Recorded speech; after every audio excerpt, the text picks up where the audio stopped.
Boa noite, igreja. Paz do Senhor para todos. É um privilégio estar aqui, que eu amo essa igreja, eu amo meus irmãos aqui. Eu fico muito contente quando eu sou convidado para vir pregar aqui. Para mim é uma bênção. E a nossa pregação hoje vai ser uma pregação assim, bem racional, tá? Para a gente poder entender o pensamento, entender a mente de Deus também. E com certeza vai nos orientar, vai nos dar muita luz e a gente vai ser muito mais seguro daqui da, da, da- do amor de Deus, da vontade que Ele tem de nos ajudar. Amém? Irmãos, nós vamos orar porque nós vamos abrir a palavra de Deus e que tudo que nós dissermos aqui seja de acordo com a vontade dEle. Senhor Deus, nós te louvamos, te bendizemos, agradecemos por tudo que o Senhor fez por nós nesse dia. E nós estamos aqui no seu santo templo, vamos abrir a tua palavra. Que o Espírito Santo nos guie, nos ilumine, para que tudo que nós falarmos aqui, tudo que nós ouvirmos, seja para te honrar e para te agradar. Fica conosco. Nós pedimos e agradecemos em nome do Senhor Jesus. Amém.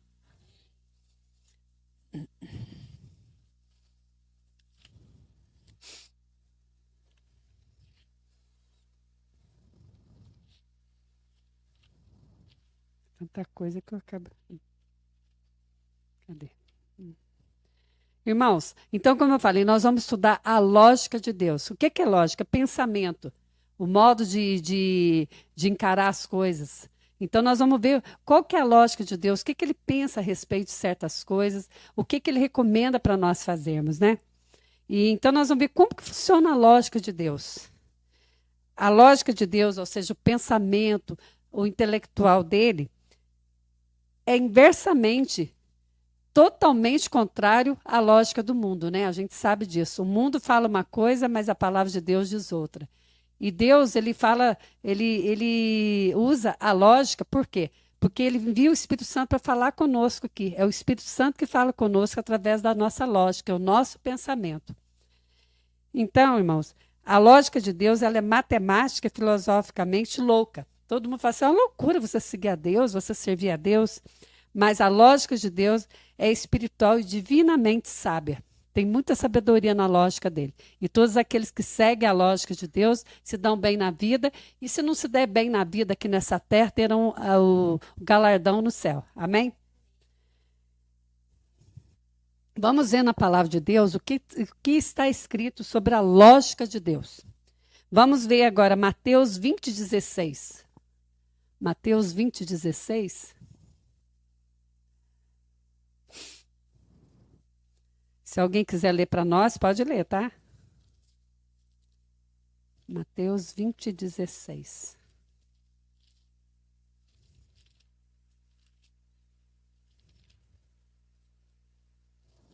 Amém?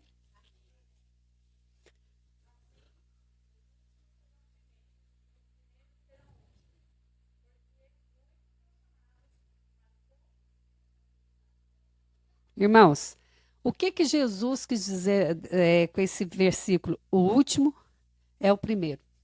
É o seguinte: o único jeito do último e do primeiro, numa corrida, estarem juntos é todos terminando a corrida no mesmo tempo. É isso que a gente entende, né? Não tem como o último ser o primeiro ser o último. Se todos numa corrida terminar a corrida junto, um esperar o outro, todo mundo vai terminar junto, né?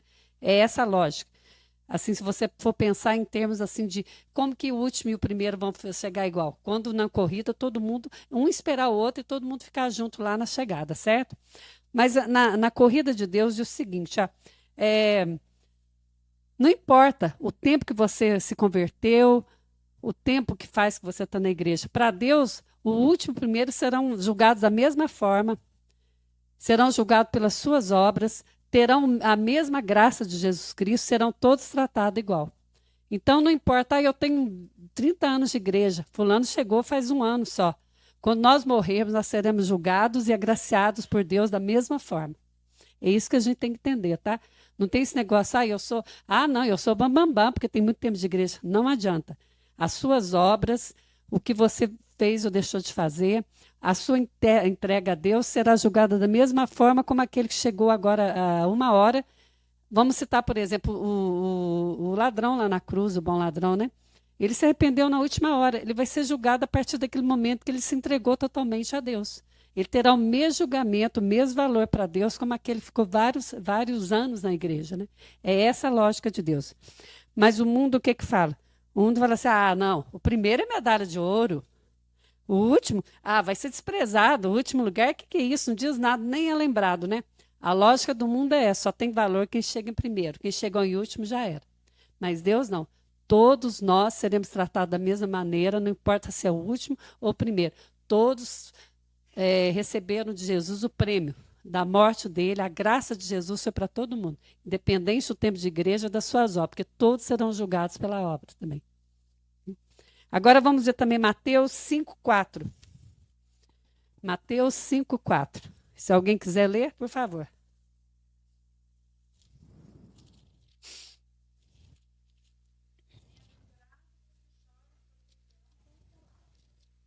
Irmãos, aí é uma coisa, você fala assim, mas quem chora é feliz? Bem-aventurado quer dizer que feliz, será que quem chora é feliz? Mas o que, que a lógica de Deus diz? O choro pelo sofrimento ou dor nos sensibiliza, leva a gente a sentir no coração. O choro pelo sofrimento, pela dor, em caso da pessoa, no caso de pessoa se arrepender do pecado, ela aproxima a gente de Deus. Quando você chora, quando você sofre porque você pecou, automaticamente você vai ser humilde, você vai se entregar a Deus, você vai abrir seu coração para Deus. E automaticamente, se você chora porque você pecou, porque você desagradou a Deus, automaticamente Deus vai te acolher, vai te abraçar, e se você continuar nesse caminho, você vai ter um galardão na vida eterna. Agora o mundo o que que fala? Choro é fraqueza. Para de chorar. Menino não chora, homem não chora. Ou então fala assim: tá chorando porque é vitimista, fica fazendo drama, né? Tudo para ele é drama, vai chorar. Essa menina é chorona demais, a manteiga é derretida. Então, quem chora no mundo é fraco. Não é considerado, não é rejeitado. Então, para Deus, não. Se você chora, principalmente quando você peca, se você busca Deus, pode ter certeza, você vai ser feliz, porque Deus vai te acolher. Outra lógica de Deus, Mateus 5,10.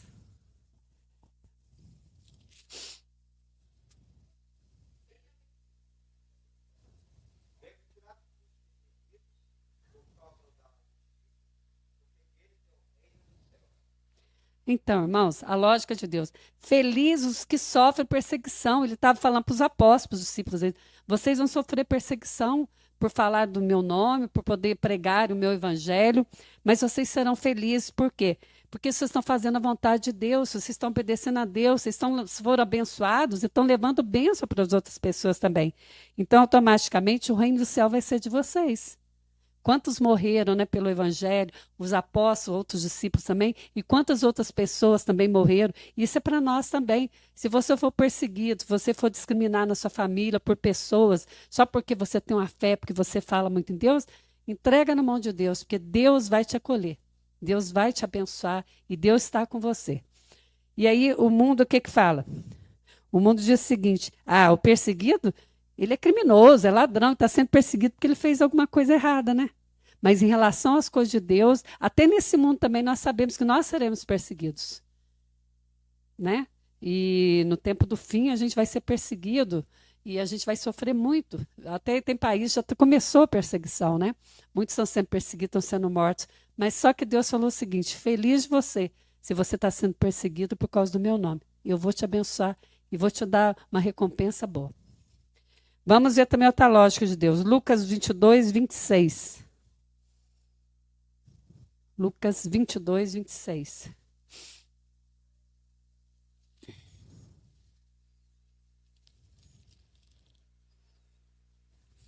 Se alguém quiser ler também, fica à vontade.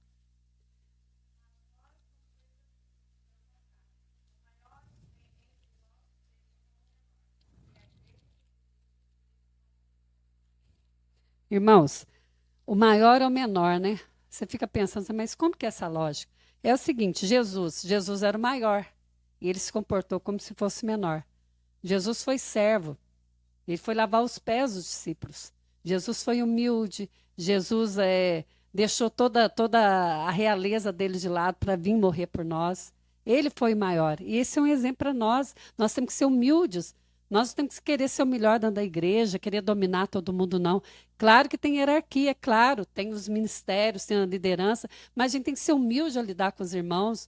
Deus quer que a gente ajude as pessoas, que a gente se entregue às pessoas. Se a gente se diz cristão, nós temos que basear em Cristo. Cristo foi humilde, ele foi servo, né? Então é isso que Deus fala. Você será o maior quando você for mais humilde, você não tiver arrogância, você ajudar as pessoas, aí sim. Então você será o maior no reino dos céus também, né? E aí, irmãos, o importante deve ser, aliás, o mais importante deve ser como o menos importante, não, desculpa, peraí. O mais importante deve ser como o menos importante. Aquele que manda tem que ser como aquele que é mandado. É isso, né? Você tem que ser servo. Se você é o dono da casa, se você é o chefe de uma repartição, você tem que ser humilde, você tem que acolher, você tem que abraçar, você tem que dialogar. É isso que Deus quer da gente, né? Que a gente se une, que a gente seja solidário com as pessoas, né? Em vez de buscar poder para si, nós devemos servir e ajudar os outros, né? Mas o que o mundo fala? Ah, maior é aquele que tem mais estudo, aquele que tem mais grana, aquele que tem uma posição melhor. Menor é aquele pobrezinho lá, aquele humilde, não sabe nem falar direito. E não é assim. A lógica de Deus é outra, porque ele vê o coração. Ele não vê o exterior da gente, né? Vamos ver outra lógica de Deus. João 20, 29. João 20, 29. Se alguém quiser ler também, fique à vontade.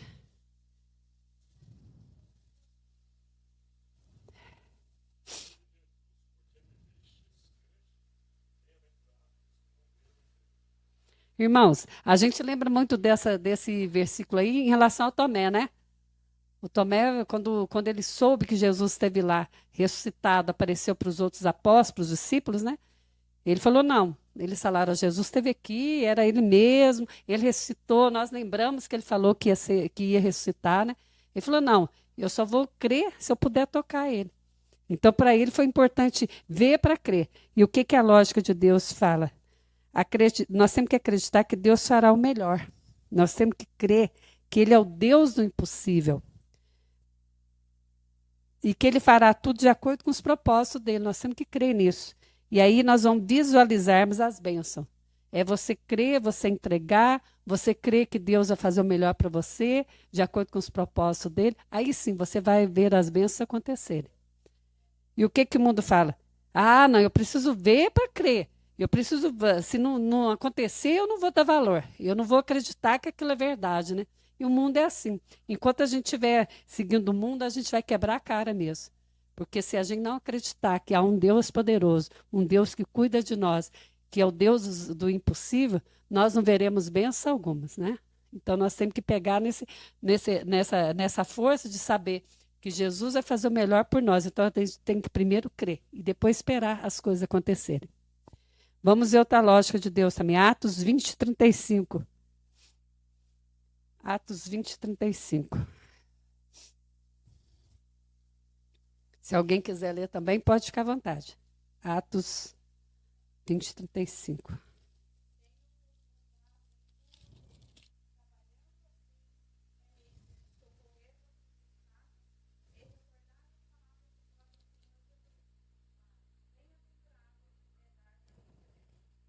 Dar é melhor que receber. Dar significa o quê? Oferecer, ajudar com recursos, apoiar os outros. É mais gratificante ajudar, apoiar os outros do que receber, pois a generosidade e o serviço ao próximo trazem alegria, trazem conforto ao nosso coração. Vai dizer que quem que não gosta, por exemplo, eu me sinto assim, eu sei que a gente tem que se vangloriar. Quando você tem condição de visitar uma pessoa, levar uma cesta básica para ela, mesmo que seja da ASA, né? A gente fica feliz, é lógico, é gostoso falar, Deus me usou, a pessoa ficou feliz, eu orei por ela, eu trouxe alimento. Não é querer se exaltar no lugar de Deus, que a gente sabe que essa cesta, ou essa disponibilidade da gente ir visitar a pessoa, foi Deus que deu para nós. Mas quem que não gosta, eu fico feliz, eu fico falando, meu Deus, que bom que o Senhor me usou, que eu tive a oportunidade de abraçar a pessoa, de levar uma ajuda para ela, né? Então, nesse momento, o dar é gratificante, ele toca o coração da gente, deixa a gente leve, deixa a gente feliz, né? Porque aí você pensa o seguinte, a gente pensa, Jesus dá tanto para a gente, ele cuida tanto de nós, então quando a gente tem a oportunidade de dar, de ajudar, de ofertar algo para alguém que está precisando, é maravilhoso, né? Então dar é melhor que receber mesmo. Então, e aí o que, que acontece? Quando você dá, automaticamente você recebe de Deus, e se a mesma pessoa que você de repente ajudou virar as costas para você, Deus coloca outra pessoa para te ajudar. Já aconteceu isso comigo, com vocês também, né? Às vezes você faz muito para uma pessoa, fica alegre, num belo dia que você precisa daquela pessoa, a pessoa te vira as costas, né? Mas de repente passa uns dias, alguns dias, uns meses, vem outra pessoa e faz para você exatamente aquela pessoa que, vamos dizer assim, foi ingrata de certa forma, não fez, né? Isso é maravilhoso. Então, sempre dar é melhor que receber. Mas receber beijo de Deus é maravilhoso, né? E é consequência do nosso dar, da nossa ajuda, do nosso desprendimento ao próximo, né? E, e com certeza, quando a gente dá, a gente ajuda, quando a gente oferece recurso, apoia os outros, agrada muito a Deus. E o mundo o que fala para a gente?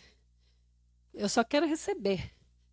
O meu pai tem a obrigação de fazer por mim, o meu chefe fez por mim porque eu trabalhei muito, o mundo me dá porque eu mereço, e é assim o mundo, né? E se a gente nessa onda, a gente vai só cada vez mais se afundando, mais quebrando a cara. E gratidão é fundamental em todos os aspectos da vida, né? Outra lógica de Deus, 1 Coríntios 1, 27. 1 Coríntios 1, 27.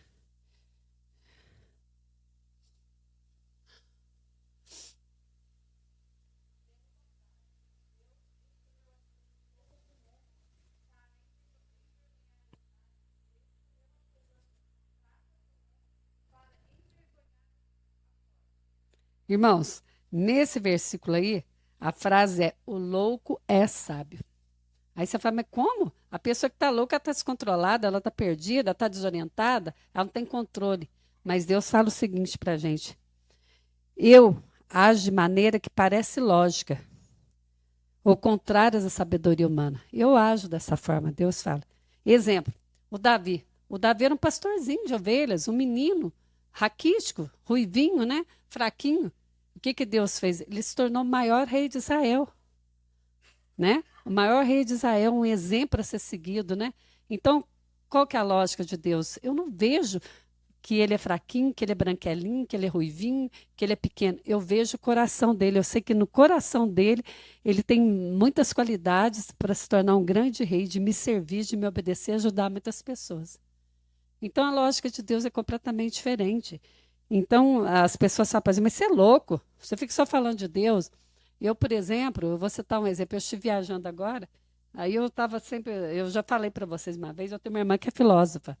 Então, vocês imaginam a cabeça dela, né? E ela é muito assim, eu tenho que ver para crer. Aí eu estava, às vezes a gente comenta alguma coisa da igreja para ela, ela falou para mim assim, eu falei, ela falou, como é que tá a igreja? Eu falei, acontece isso, alguma coisa que a gente comenta com ela, né? Aí ela falou para mim assim, ô, minha irmã, você é tão inteligente, você é tão assim, alta astral, não está na hora de você mudar um pouquinho, de parar de dedicar muito à igreja e buscar outras coisas para usar a sua inteligência? Então, para ela, eu sou louca. A minha sabedoria, para ela, é loucura. Você devia usar a sua sabedoria para outras coisas. Não está na hora de você mudar o foco seu, não? Eu falei para ela, não, minha filha, pode ter problema, todo lugar tem, toda instituição tem, todo lugar tem gente boa, gente ruim. Jesus falou que o joio ia permanecer com a gente na igreja. Né? Então, o que eu vou fazer? Eu vou continuar na minha igreja, na minha religião, é o que eu quero, é o que eu gosto e eu sou feliz assim. Aí ela ficou quieta, né? Mas para vocês verem, para ela é loucura. Então, outra vez, ela já falou para mim assim: ô, minha irmã, eu não tenho a fé que você tem, mas eu acho assim que você poderia trabalhar em outras áreas, que você ia render mais frutos. Eu falei: não, eu estou rendendo fruto é para a glória eterna mesmo. Então, é assim, entendeu? Então, para o mundo é assim, é loucura mesmo. Você servir a Deus, você falar de Deus, né? Mas a lógica de Deus é justamente essa: seja sábio, seja louco, mas seja meu, né? E o que o mundo fala?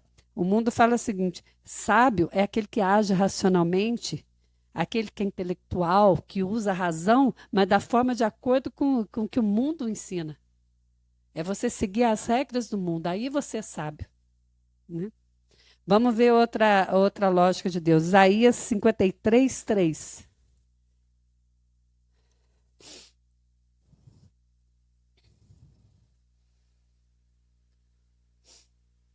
Alguém quer ler para nós?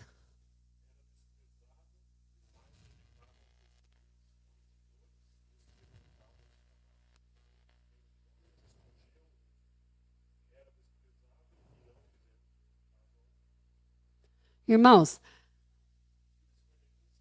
53:3. Não é 3, é que eu também estou achando. É, 53:3. É, aí, é, é. Então, irmãos, aí você fala assim, mas como que o rejeitado é amado?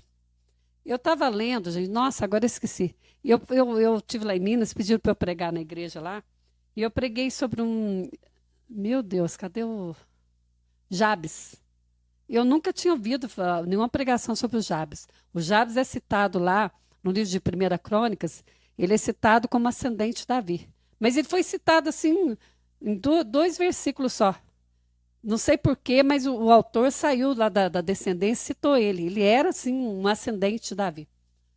E o Jabes, ele foi muito desprezado. Não se sabe por quê.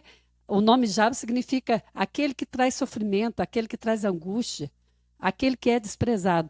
Aí, segundo os teólogos, eles disseram o seguinte, né, que provavelmente a mãe do Jabes sofreu muito no parto. Ou ela foi abusada, teve um filho indesejado, ou o marido abandonou ela, não se sabe. Eu sei que o Jabes foi humilhado, ele sofreu muito. E no final, ele clama a Deus, fala, Senhor Deus, quem me dera o Senhor me abençoasse? Senhor, quem me dera o Senhor estendesse os meus territórios? Aí eu fui ler lá, é o seguinte, ele estava falando para Deus, se o Senhor me abençoar, eu vou ser muito feliz. Se o Senhor estender meus territórios, ou seja, pode ser terra, sim, eu quero terras, eu quero ter mais propriedades, eu quero bens, mas pode ser mais filhos também. E quanto mais a pessoa tinha filhos e filhos honrados, ele era mais respeitado também, né? Então o Jabes passou por isso, ele foi desprezado, foi humilhado, e no final diz que o Jabes foi abençoado, que Deus ouviu. Ele foi melhor dos filhos. Ele foi o melhor exemplo para todos lá. Inclusive, ele criou uma cidade, foi criada uma cidade com o nome de Jabes. Inclusive, ele fez a primeira escola de escribas da Bíblia, foi ele que fez a primeira escola. Ele foi muito respeitado. Mesmo sendo desprezado a princípio, orando, se entregando a Deus, ele teve os méritos dele, ele venceu na vida. E aí nós temos um exemplo. De quem está falando? De Jesus. Jesus foi tão desprezado, Jesus foi tão humilhado, mas ele era amado no céu. E isso é para nós. Você pode ser desprezado, você pode ser humilhado, as pessoas te maltratarem aqui, mas se você estiver com Deus, pode ter certeza. Você está sendo amado, você está sendo protegido e você realmente, você mesmo na rejeição, na humilhação, Deus tem muito amor por você. E isso que é fundamental na vida da gente, né? Se Jesus, que era o rei dos reis, que é Deus, foi humilhado, desprezado, imagina nós. Então, que isso sirva de exemplo para a gente, porque eu até estava conversando com a Ana Lúcia agora há pouco, ela veio comigo e falei, Ana Lúcia, todo lugar, em qualquer instituição, até a igreja também, nós seremos desprezados, humilhados. Nós temos que mirar em Cristo, porque nós não temos que mirar em pessoas. É claro, cada um tem suas deficiências, seus defeitos, mas todos aqui estão procurando a igreja porque são pecadores. Né? Porque se não fossem pecadores, não estariam na igreja. Então a gente mira em Cristo e procura ajudar os irmãos e orar por eles. Né? É isso que a gente pode fazer. Né? Porque com Cristo foi assim, com toda humilhação, ele amou, ele orou e morreu por nós, né? Para nos dar direito à vida eterna. Então, e quando o que o mundo fala? Ah, vamos desprezar essa pessoa não toma banho direito, essa pessoa não sabe falar, essa pessoa não vive na igreja, essa pessoa é até de partido diferente do meu, é de posicionamento diferente. E daí, gente, Deus ama todo mundo e dá chance para todo mundo, né? A gente tem que pegar na mão de Deus, né? Vamos ver outra lógica de Deus. Joel 3:10. Joel 3:10. Alguém pode ler?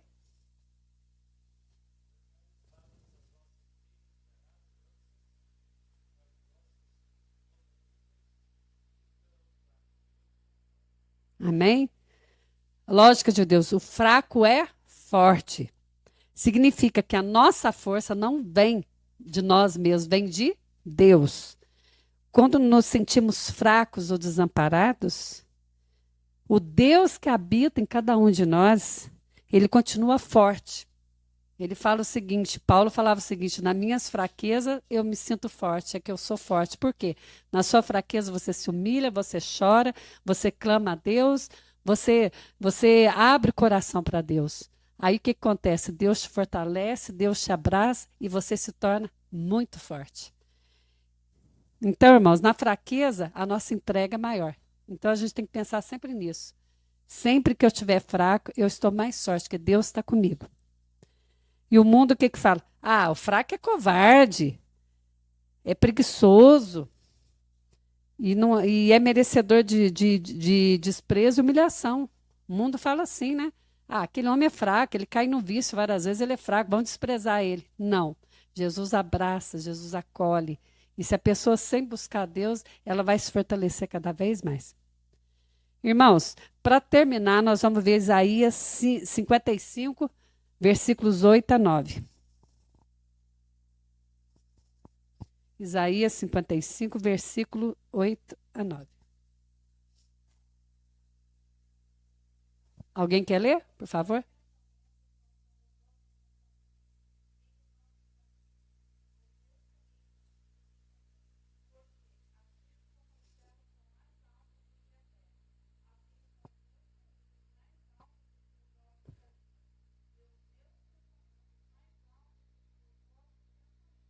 Amém, glória a Deus. Irmãos, Deus quer o melhor para todos nós. Né? Então, vamos deixar que o Espírito Santo fale conosco na nossa lógica. Né? Que o Espírito Santo ilumine a nossa mente para nós usufruirmos de todas as bem-aventuranças do Deus onipotente, do Deus onisciente, do Deus onipresente. Vamos deixar o Espírito Santo trabalhar na nossa mente e seja o que Deus quiser. Amém, irmãos?